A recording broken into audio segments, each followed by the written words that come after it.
큐 반갑습니다. 잘 지내셨어요? 네, 꽃이 피는 봄이 왔습니다. 여러분을 보니까 봄이 느껴지네요. 자, 오늘은 5번째 주 그리스도의 직임에 대해서 할 예정입니다. 자, 여기 보시면 우리가 이제 5번째 주이고요. 건강한 교회 세움론 실천 그리스도의 직임입니다. 우리 지난주에 신분에 대해서 배웠는데, 자, 오늘 또 수업을 위해서 같이 기도하고 시작할까요? 기도하시겠습니다. 하나님 아버지 감사합니다. 저희들에게 주어진 이 귀한 시간들 다시 한번 허락해 주시면 진심으로 감사드리고, 녹음하는 처음부터 끝까지 아무런 또 어려움 없이 잘 진행될 수 있도록 도와주시고, 하나님께서 우리에게 주신 이 아름다운 교리의 내용들을 같이 나누며 은혜 받고 우리가 결단하고 하나님을 더욱더 섬길 수 있는 저희가 될 수 있도록 축복하여 주옵소서. 이제 현장에 있는 우리 원우들뿐만 아니라 LMS로 듣는 우리 원우들에게도 함께하여 주셔서 깨닫는 은혜와 이 내용 가운데서 진심으로 우리 자신의 모습을 발견하고 더욱더 성숙해가는 귀한 은혜가 우리 모두에게 임할 수 있도록 주님 축복해 주옵소서. 마치는 시간까지 주 성령님께서 온전히 주관하여 주시고 하나님 홀로 영광 받아 주옵소서. 감사드리며 예수님 이름으로 간절히 기도드립니다. 네. 자, 저번주에 이제 4주째 그리스도의 신분에 대해서 배웠는데요. 잠깐 리뷰하고 보도록 하겠습니다. 자, 1번 읽어볼까요? 시작. 예수 그리스도는 유일한 중보자로서 신분을 취하셨으며 이에는 비하의 신분과 승교의 신분이 있다. 그리고 이 신분에 대한 상태를 이해하는 것은 그리스도의 중보 사역을 이해할 수 있게 된다. 아멘. 자, 그리스도의 신분은 비하의 신분과 승교의 신분이 있고, 이것은 중보자를 어떻게 사역을 했는지를 설명하는 내용이 되죠. 거기서 우리가 발췌된 것이 영적 공식이 있는데요. 우리 선, 비하, 후, 승기 기억나실 겁니다. 읽어보겠습니다. 시작. 이 세상에서 가장 낮아져야 저 천국에서 가장 높아진다. 그렇죠? 이 영적 공식은 그리스도인으로서 뿐만 아니라 특별히 사역자로서의 삶의 기준을 삼고 여러분 평생 사시기 바랍니다. 자, 우리는 이제 기독론 계속 진행하고 있죠.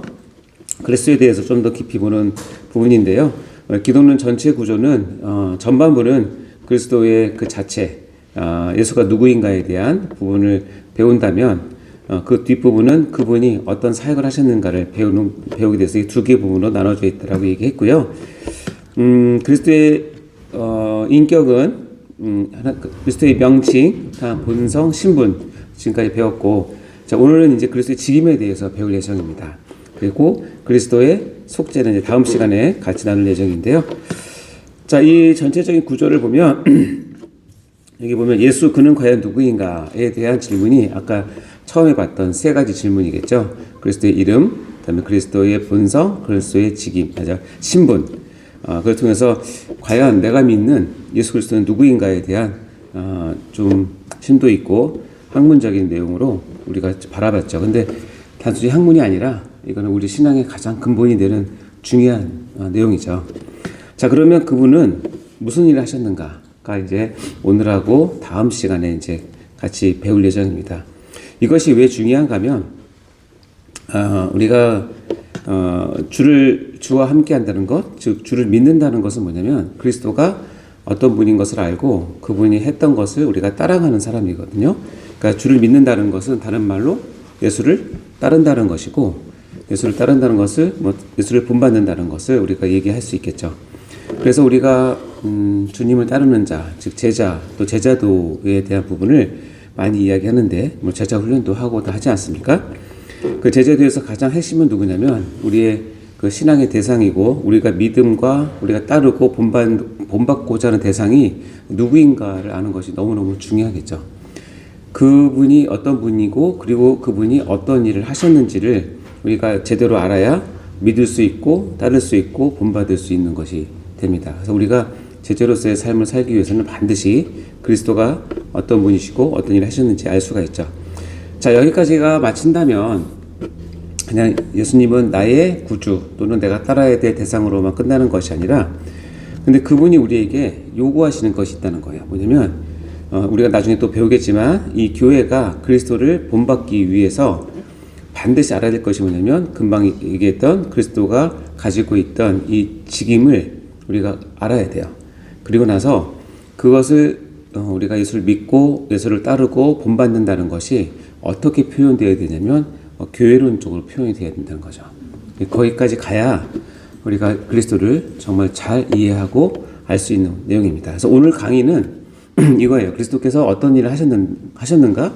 그 내용도 중요하고 왜 하셨는가? 그것도 중요하지만 그래서 우리는 어떻게 해야 되냐에 대한 거기까지 가야 그리스도의 직임을 배우는 어떤 목표가 있겠죠. 목적이 있겠죠. 자, 나눠드린 교환에 보면 5가지의 주제로 우리가 오늘 할 텐데 서로는 그리스도의 이제 삼중직에 대해서 전체 볼 것이고 그리스도의 선지자직, 제사장직, 왕직을 각각 볼 것이고 마지막으로 결론으로 그리스도의 직임과 그의 몸된 교회의 관계에 대해서 보는 순서대로 할 예정입니다. 자, 먼저 서론을 보도록 할까요? 자, 구약에서 대표적으로 하나님께서 자기의 백성, 하나님의 백성을 통치하시고 다스리시고 그들을 포용하기 위해서 세운 3가지 직임이 있습니다. 하나는 선지자, 하나는 제사장, 하나는 왕직이라고 합니다. 이게 어떤 뜻인지를 우리가 이제 알 수 있겠죠. 그리고 이 3가지 직분이 그리스도에게, 즉 예수님께 기름 부음 받은 자라는 뜻의 예수님께 이 3가지 직분이 그리스도의 한 몸의 위임이 되고 그래서 중보자의 삼중직이 그리스도의 삼중직이 됩니다. 그리고 이것이 그리스도의 몸된 교회로 위임되었다라고 하는 것이 오늘 전체의 내용이라고 볼 수 있어요. 자, 먼저 볼까요? 구약의 대표적인 직임은 3가지. 뭐뭐 있다 그랬죠? 선지자, 제사장직, 왕직이 있습니다. 자, 우리 구약을 읽어보면 이 3 직분은 좀 특별한 직분이에요. 즉 하나님과 그의 백성 이스라엘 사이에 있어서 어떤 역할을 감당하는 3 아주 특별한 직이 선지자, 제사장, 왕직이라고 얘기하고 구약을 대표하는 3가지 직분이라고 얘기를 하죠. 하나씩 간단하게 보면 이겁니다. 선지자는 뭐냐? 한마디로 말하면 하나님으로부터 보냄을 받아서 하나님의 백성에게 가서 하나님의 말씀과 뜻을 전하는 직임이에요. 그러니까 선지자는 어떻게 되냐면 하나님을 등지고, 그러니까 하나님께서 보내시니까 하나님을 등에 두고 앞으로 가는데 누구에게 가죠? 이스라엘 백성에게 갑니다. 그래서 내가 하나님의 말씀이 이렇게 임했다. 그래서 이렇게 너희들에게 전달한다라고 하는 직분이 선지자예요. 나중에 보겠지만 선지자, 제사장, 왕직은 다 고귀한 직분이지만 굳이 셋 중에서 우선순위를 뽑는다면 선지자직이 우선이에요. 왜냐하면 선지자가 하나님 보내신 자로서 와서 제사장에게도 왕에게도 명령을 할 수 있기 때문에 그래요. 그래서 이제 이 선지자는 보면 하나님이 선지자를 보낸다라는 것은 어떤 게 깔려 있냐면 지금 하나님과 백성 사이에 관계가 문제가 있다는 뜻이에요. 관계가 문제가 없으면 안 보내요. 그러니까 걸출한 선지자가 나왔다라고 얘기는 뭐냐면 그만큼 지금 시대가 암울하다는 뜻이에요. 그러니까 선지자가 많으면 좋은 건 아니에요. 하나님 답답하시니까 보내는 거예요. 그래서 선지자는 하나님께서 보내셨기 때문에 하나님께서 하라고 하는 말을 해야 되고 그것을 듣는 백성들의 입장은 듣기 좋겠어요? 나쁘겠어요? 껄끄러운 얘기를 하는 거죠. 껄끄러운 얘기. 근데 껄끄러운 얘기도 한두 번이지 그것이 계속 반복되고 또 집요하고 또 하나님께서 그것을 실행하시면 백성들은 어리석어서 저 선지자가 저 말을 하는 게 너무 싫은 거예요. 하나님은 안 보이지. 선지자는 보이는데 선지자 입에서 나오는 말은 하나님 말씀인데 계속 걸리지.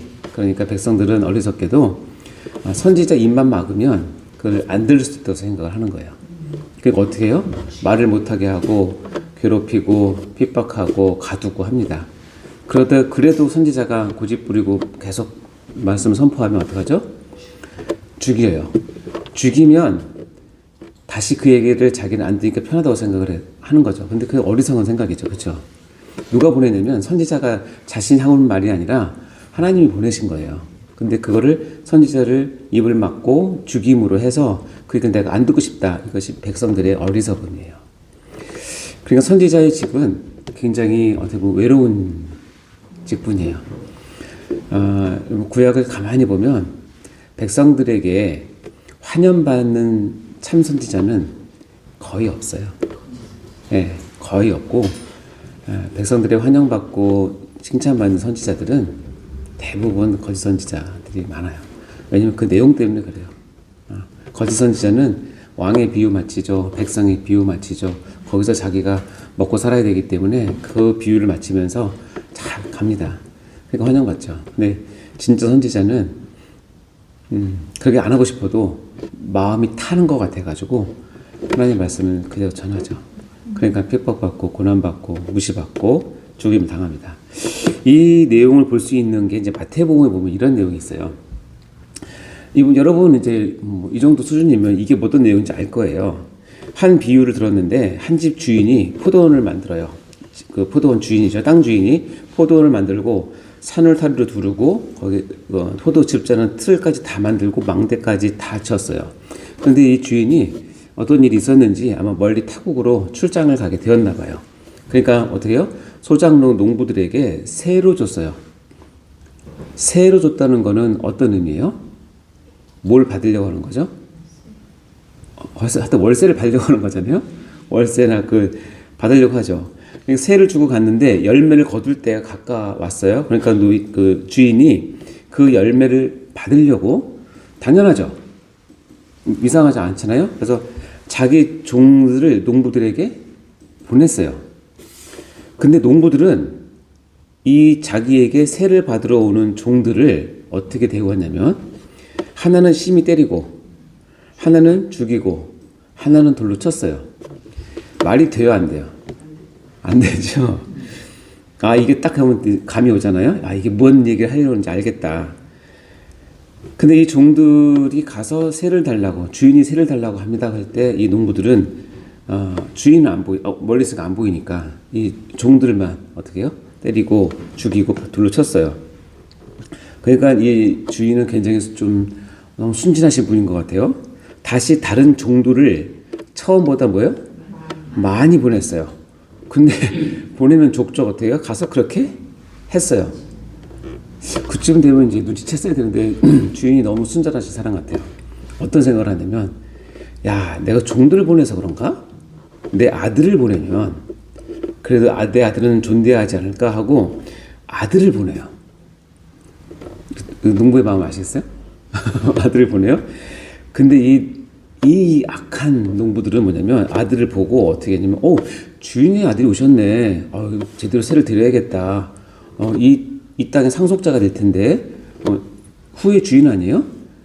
그래서 세를 드려야 되는 게 마땅함에도 이 농부들은 어떻게 생각하면 아들을 보고, 야, 아들이다, 상속자다, 쟤까지 죽이면 이건 우리 거다. 악한 농부죠. 그래서 상속자를 죽여서 포도원에 밖에 내쫓아 죽였어요. 자, 여러분 정도면 이게 어떤 내용인지 잘 아실 거예요. 지금 이 아들은 누구예요? 예수 그리스도고, 이 주인은 누구예요? 밭주인은 하나님 아버지고, 그리고 종들은 누구예요? 그렇죠. 제가 여기서 보고 싶은 거는 물론 아버지와 아들의 이야기를 중심으로 할 수 있지만 오늘 선지자를 보니까 이 선지자의 입장을 보세요. 종들은 처음에 갔던 선배 종이 흠씬 두들맞고 왔어요. 또 카톡에 부고가 떴어요. 자기 선배 선지자가 농부들에 맞아 죽었다는 부고가 떴는데 주인이 나를 보내는 거예요. 그럼 여러분 어떻게 하시겠어요? 우리 갔는데 다 맞고 왔고 두드려 맞고 왔고 돌 맞아 왔고 어떤 사람은 죽었는데 지금 어떻게 보냅니까? 이거 안 됩니다. 이렇게 충분히 할 수 있음에도 불구하고 여기에는 종들은 아무 말이 없어요. 보내면 갑니다. 갈 때 압니다. 가서 맞을 수도 있고 돌에 맞을 수도 있고 죽을 수도 있겠구나 라는 것을 알면서도 어떻게 해요? 가서 합니다. 우리 주인이 이렇게 말씀하십니다. 들으세요. 이게 선지자예요. 아주 너무나 기가 막힌 비유로 했죠. 그러니까 선지자는 하나님께서 보내시면 가는 사람이고 갈 때 이러쿵저러쿵 별명도 없고 그것도 없어요. 그냥 갑니다. 가서 주인이 하라는 말씀을 전하는 게 선지자예요. 그러니까 하나님은 선지자를 굉장히 귀하게 보십니다. 다른 어떤 직분보다. 자, 두 번째는 어떤 직임이에요? 지사장. 자, 하나님과 백성 사이에 하나님의 입장을 대변하는 사람이 선지자라면 이제는 어때요? 백성의 입장을 대변해서 하나님께 아뢰는 사람이 있는데 그것을 제사장이라고 얘기를 해요.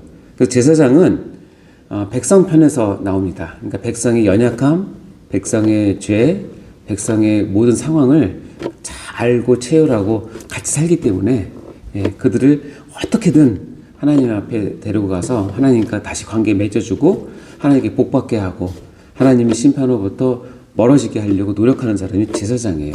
그리고 제사장은 이렇게 할 때 그러면 이 관계를 잘 유지시키려면 율법, 즉 말씀, 성경을 어떻게 우리가 해석해야 되는지 그리고 하나님께 나가는 예배와 제사는 어떻게 해야 되는지를 아는 전문적인 어떻게 보면 하나님과 백성 사이에서 이 중보 역할을 하는 전문적인 사람이죠. 그러니까 하나님의 백성을 대표로 하나님께 나가서 제사하고 기도하는 사람이에요. 그러니까 제사장들은 굉장히 중요한 직분이에요. 그래서 제사장들은 백성들로 하여금 백성들에게 상당히 그래도 인정도 받고 존귀함을 받고 하는 왜냐면 자기 사정을 다 알고 해주니까. 그래서 제사장이 하는 가장 대표적인 일은 어떤 일이냐면 제사를 드리는 일이겠죠. 이게 가장 중요하죠. 왜냐하면 하나님과의 관계를 터야 되기 때문에 그래요. 여러분 제사 드려보셨어요? 제사 드려보셨어요? 무슨 제사? 불교. 유교 제사 말고 성경에 나오는 이 번제 같은 거. 깜짝 놀랐어요.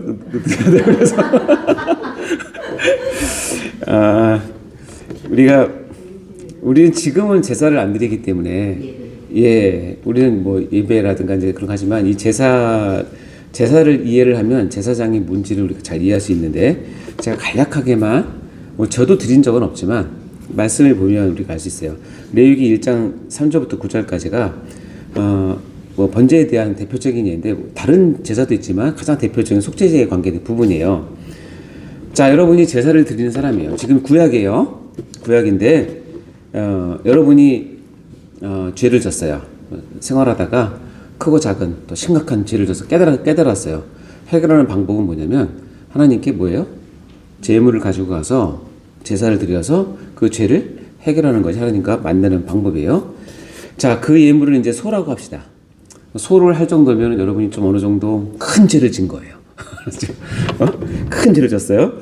소의 번제면 뭘로? 흠없는 수컷으로 해서 자, 회막문에서 드려야 돼요. 모든 제물은 회막문에서 즉 하나님의 성막 성전이 있는 곳까지 데리고 와야 돼요. 나중에 다른 데 보면 이 소 또는 양 이런 것들 염소 이런 것들은 원어상 뭐냐면 밖에서 잡거나 그런 게 아니라 자기 집에서 길리운 것을 말하는 거예요. 자기 집에서 몇 개월 길리었던 소를 끌고 어디로 가냐면 회막문까지 가셔야 돼요. 이게 제사의 시작이에요. 자, 그러면 이스라엘 12지파가 있으니까 회막이 12개 있었죠. 회막이 몇 개 있어요? 하나 있죠. 어디에 있어요? 진영 가운데. 그렇죠. 진영 가운데인데 요즘 그때 당시로 하면 예루살렘이 있는 거죠. 쉽게 얘기해서. 자, 그러면 우리나라가 이스라엘만 해요. 지금 전국에 내가 죄를 졌어. 제사를 드리러 가야 되는데 요즘 말로 하면 광화문에만 있는 거야. 제사 드리는 곳이. 거기까지 가야 돼요. 끌고 가야 돼요. 근데 여러분이 불행하게도 부산에 살아요. 부산에 살면 죄 안 짓죠? 짓죠? 큰일을 졌어요? 그럼 어떻게 집에서 길리는 소를 끌고 400km, 500km 되는 거리를 끌고 가야 돼요. 제사 한번 드리려고. 갑니다. 회막문까지 가는 게 첫 번째 일이에요. 쉽겠어요? 어렵겠어요? 어렵죠. 예, 끌고 갑니다. 빠른 걸음을 가야 한 달 걸려요. 소 끌고 가니까 뭐 한 2달 걸렸다 칩시다. 다 와서 광화문 앞에 다 와서 종로 앞까지 갔는데 소가 거기서 발을 삐끗해서 발이 분질러지면서 상처가 났어요. 그러면 더 이상 끌고 갈 필요가 없는 게 뭐냐면 제사를 드릴 때 제사장이 하는 첫 번째 일은 뭐냐면 끌고 온 재물이 흠이 있는지 없는지 보거든요. 빠꾸 먹어요. 아예 못 들어가. 그럼 어떻게 해요? 그거 끌고 다시 부산에 가서 괜히 집어넣고 더 흠 없는 걸 끌고 올 때는 더 조심하겠죠. 내가 제사를 드리고 싶은데 다치면 안 되니까 끌고 오는 게 회막문이에요. 우리는 한 줄이지만 이 한 줄을 지키기 위해서는 많은 시간과 노력이 필요해요. 그리고 이렇게 제사들이 이유는 뭐냐면 여호와 앞에 기쁘시게 받는 것이 목적이에요. 내 목적이 아니라 이 제사는 여호와께서 기쁘시게 받는 게 목적이잖아요. 자, 어떻게 해서 2달 해서 왕복해서 한 4개월 걸려서 드디어 이제 왔는데 성막 들어가는 제사 앞에서 보고 이거는 깨끗하네. 통과시켰어요. 드디어 들어갔어요. 자, 이제 들어가서 이제 첫 번째 하는 일이 뭐냐면 안수를 해야 돼요. 자, 안수는 제사장이에요? 아니면 소를 끌고 온 사람이에요? 왜냐면 글은 주어가 안 바뀌었어요. 그는 번제물의 머리 뭐예요? 안수를 해야 돼요. 사람들이 많이 안수는 제사장이 한다고 생각하는데 이 6장에 가면 제사장도 사람이니까 죄를 지면 제사장이 안수를 하죠. 그거랑 다른 거예요. 원칙은 뭐냐면 죄를 지은 사람이 흠없는 그 제물을 가지고 가서 첫 번째 하는 게 뭐냐면 안수예요. 안수. 안수를 왜 할까요? 안수를 하는 이유는 뭐냐면 내가 이 제물에게 이건 종교적인 의미예요. 이제는 내가 이 제물에 안수를 할 때 전가가 돼요. 뭐냐면 나의 죄가 이 소에게 넘어가요. 그래서 안수가 딱 되면 이때부터는 도살이 아니라 제사예요. 안수가 없으면 도축 도살이에요. 안수를 하면 뭐예요? 이거는 제사가 되는 거예요. 하나님 눈에서는 지금 이 소가 안수하는 순간 나의 죄가 넘어감으로 해서 죄를 옴팍 뒤집어 쓴 나의 죄를 뒤집어 쓴 제물이 되는 거죠. 그렇죠? 그래서 안수할 때 일방향으로 전가되는 것이 아니라 동시에 뭐가 전가되냐면 이 제물에 흠이 없음이 나에게 옮겨와요. 쌍방향으로. 그래서 나는 뭐예요? 죄인이지만 내 안수를 통해서 내 죄를 소에게 전가시키고 이 소가 한 달 동안 잘 끌고 와서 온전한 상태, 깨끗한 상태의 그 의가 나에게 전가가 돼요. 그래서 이제부터 벌어지는 모든 일은 하나님은 소가 죽는 것이 아니라 나의 죄를 뒤집어 쓴 소가 나의 죄를 안고 죽는 거예요. 그래서 이 안수는 굉장히 중요한 의미가 되겠죠. 여기 보면 안수라는 이유는 뭐냐면 그를 위하여 기쁘시게 받으심이 되어 그를 위하여 속죄가 될 것이기 때문에 안수를 하는 거예요. 어떻게 보면 제사에서 가장 중요한 부분이겠죠. 자, 그 다음에 송아지를 이제 잡습니다. 여기서 잡습니다고 되어 있으니까 어떻게 잡는 건 정확히 나오지 않지만 후대에는 어떻게 죽이고 어떻게 하라고 다 미드라시나 이런 데 다 돼 있다고 그래요. 근데 여기 레위기는 처음으로 우리께 계시 줬을 때는 송아지를 잡으면 돼요. 쉽게 말하면 어떻게 해요? 죽이면 돼요. 죽이고 싶은데 죽이세요. 칼로 죽여도 되고 창으로 죽여도 되고 뭐 전기는 그때 없었으니까 안 될 거고 어떻게든 죽여야 돼요. 가장 대표적인 거는 이제 칼이겠죠. 그다음에 긴 꽃창이 같은 창이겠죠. 아니면 해머 같은 몽둥이겠죠. 이걸로 어쨌든 송아지를 죽이면 돼요. 자, 여러분 뭘로 죽이고 싶으세요? 해머로 하고 싶으세요? 칼로 하고 싶으세요? 창으로 하고 싶으세요? 어떻게 여러분 살아있는 샘을 죽여보신 적 있으세요? 별로 없으신가요? 어렸을 때 소 죽였어요? 소 키웠었는데 소가 사람 주인을 알아봐요. 그럼 알아보죠. 네. 주인을 알아봐요. 알아보죠, 당연히. 여러분 여기 죽일 때 저는 힘이 약한 여자예요. 그리고 여자는 안 죽여요? 아니에요. 여기 글은 남성 명사가 아니라 아담이라고 하는 인류를 그러니까 남자 다 충치하는 남자든 여자든 무튼 죽여야 돼요. 예. 그리고 금방 잘 지적했는데 집에서 몇 년간 몇 달 기른 소나 어린 양을 데리고 와서 한 달 동안 길 걸어왔잖아요. 얼마나 친해졌을까요? 걔가 나를 뻔히 봅니다. 이만한 눈으로 와, 아니 주인. 근데 나는 잘 모르겠지만 어린 양은 진짜 가만히 있다고 그러더라고요. 도살할 때도 진짜 꾹 참는데요. 소나 염소는 나쁜 말로 발광을 하는데 어린 양은 가만히 보고 있대요. 죽을 때도 가만히 소리도 안 지르는데. 몰랐어요. 그건 좀 내 경험한 게 아니니까 그렇다고 얘기를 들었는데 여러분 그 눈을 맑은 눈으로 나를 보는 그 소나 양을 여러분 죽일 때 걔가 왜 죽는 거예요? 나 때문에 죽는 거예요. 근데 어떻게 죽이냐면 피를 흘려야 돼요. 살아있는 동물의 피를 흘려보신 적이 있나 모르겠어요. 저는 이제 어쨌든 동물을 죽이려면 정맥을 끊어서는 절대 죽지 않아요. 동맥을 끊어야 죽어요. 그것도 바로 죽지 않고 2, 30분 걸려요. 피 다 나올 때까지. 동맥 피를 한번 찢어본 적 있으세요? 정맥 피는 주르르 흐르잖아요. 동맥은 딱 해서 만약에 탁 개천되면 천장 다 쫙 압력이 쫙 다 퍼집니다. 여러분 소 한 마리에 나오는 피가 얼마나 될까요? 소 한 마리에 나오는 피가 이 강의실 다 적실걸요? 충분히. 자, 그러면 이 죽이는 건 제사장이 죽여요? 헌제자가 죽여요? 헌제자가 죽이는 거예요. 어쨌든 죽여요. 피를 팍 튀죠. 그러면 이 헌제자의 옷에 피가 묻겠어요? 안 묻겠어요? 묻죠. 여러분 뜨거운 피가 살에 단 적 있으세요? 다른 생물의 뜨거운 피가 튀어서 살에 단 적 별로 없으실 거예요. 저는 이제 응급실에 있으면 아주 기분 나쁠 경험할 때가 있어요. 응급실의 경험 중에서 제일 기분 나쁜 경험이 뭐냐면 이 피 튀기고 피가 팍 튄 상태에서 좀만 지나면 이 피 비린내가 나기 시작해요. 근데 제사가 지금 그런 거예요.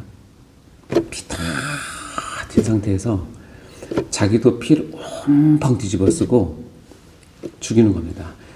죽일 때 기록에 의하면 자기 죄를 갖고 왔잖아요. 내 죄 때문에 죽잖아요. 이 맑은 눈을 가진 어린 양과 소가 울지 않는 사람이 없대요. 지금 뭐 때문에 죽냐면 내가 지난달에 저질렀던 그 죄 때문에 하나님 앞에 나갈 수 없는데 얘가 대신 뭐예요? 안수를 함으로 대신 죽는 거잖아요. 근데 얘가 그냥 밖에서 산 짐승이 아니라 내가 집에서 길렀던, 요즘 말로 하면 집에서 몇 년간 같이 있던 애완견을 내 죄 때문에 죽인다고 생각해 보세요.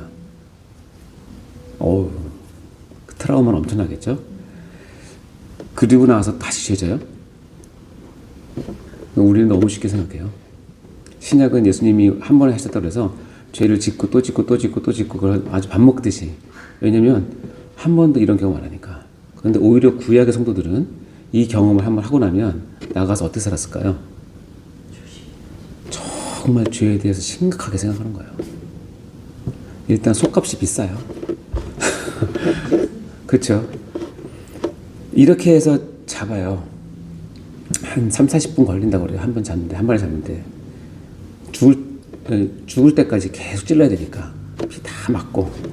여기까지 누가 하냐면 헌제자가 하는 거예요. 그러면 제사장은 뭐냐면 그 옆에 서 있어요. 같이 피 다 맞아요. 같이 울 때 격려해줘요. 더 죽여. 더 죽여. 거기 찌르면 여기 찔러. 더 죽여. 얘 죽어야 네가 살아. 더 죽여. 더 죽여. 울잖아요. 눈물 닦아주고 죽여. 이렇게 했을 때 피가 나오면 밑에 보면 제사장들은 그 피를 가져다가 이제 드디어 이제 피의 제사를 드리는 거예요. 그리고 나서 이제 마지막 제물을 태워야 되잖아요. 번제. 그러면 이 죽은 소에 가죽을 벗기고 각을 뜨는 건, 각을 뜬다는 거는 조각을 낸다는 뜻인데, 이거 누가 하냐면 제사장이 하는 게 아니라 내가 하는 거예요. 헌제자가. 가죽 벗겨보셨어요? 토막토막 다 내서 다 잘라가지고 합니다. 그러면 제사장들은 제단 위에 불을 붙이고 나무에 벌려놓고 이 헌제자가 잘라놓은 그것들을 다 가져다가 올려놓고 그 위에 제사를 드리는 거죠. 그렇게 해서 불살라 번제를 드리는 것이 나 한 번의 죄 때문에 하는 과정이에요. 그러니까 이 과정이 없으면 하나님께서 나의 죄를 해결할 방법이 없으신 거예요. 자, 이 과정을 다 했어요. 그 다음에 아주 특별한 말이 나오는데 맨 밑에 읽어볼까요? 시작. 이는 화제라 여호와께 향기로운 냄새니라. 이렇게 해서 태운 향이 올라갈 때 하나님은 맡고 뭐라고 표현하시냐면 야 향기롭다. 역시 한우가 최고네. 이거 아니겠죠? 뭐냐면 아까 안수를 했잖아요.